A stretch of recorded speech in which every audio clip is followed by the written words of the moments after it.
박영수 특검팀은 설인 오늘도 최순실 씨 조카인 장시호 씨를 소환하는 등 수사에 박차를 가하고 있습니다.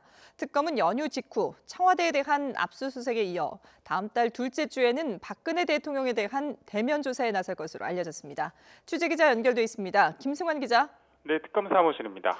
오후에 장시호 씨를 소환했는데요. 아직도 조사를 하고 있습니까?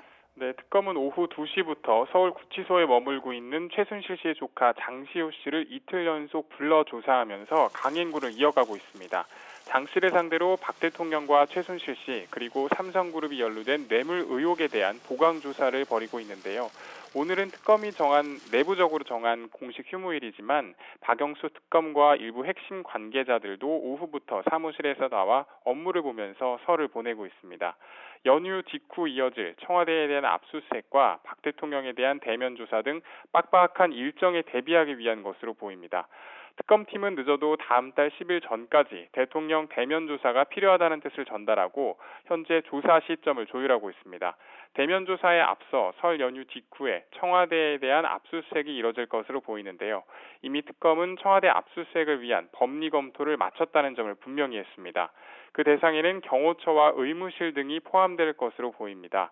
앞서 청와대가 군사상 비밀을 내세워 검찰의 압수수색 시도를 막았기 때문에 특검은 군사보안과 관계없는 장소에 대해서 선별적으로 압수수색 영장을 청구하는 방안을 고려하고 있습니다.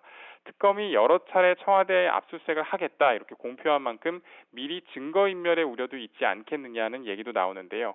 특검 측은 압수수색을 하게 된다면 증거인멸 여부도 확인할 수 있다며 자신감을 보이고 있습니다.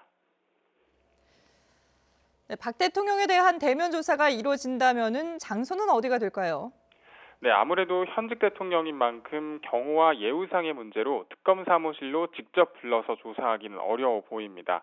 대통령 측에서는 청와대 경내를 선호할 것으로 보이지만 특검은 제3의 장소를 원하는 것으로 전해졌습니다. 누가 대통령 조사를 맡게 될지도 큰 관심인데요. 뇌물 의혹 등을 수사해온 특검보와 부장검사들이 박 대통령을 신문하는 방안이 거론되고 있습니다. 또 대통령에 대한 예우 차원에서 박영수 특검이 직접 나설 가능성도 배제할 수 없는 상황입니다. 앞서 검찰이 박 대통령의 대면 조사를 추진할 때를 살펴보면 검사장급인 노승건 중앙지검 1차장 검사가 수사팀을 이끌고 부장검사 등 실무 책임자들이 신문하는 방식이 검토됐습니다. 특검 출범 초기 박영수 특검이 대통령에 대한 조사는 완벽하게 준비를 마치고 되도록 한 차례에 끝나겠다 이렇게 공언했었죠.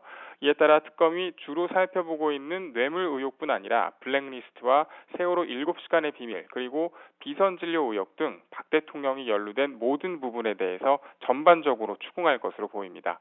지금까지 서울 대치동 특검사무실에서 YTN 김승환입니다.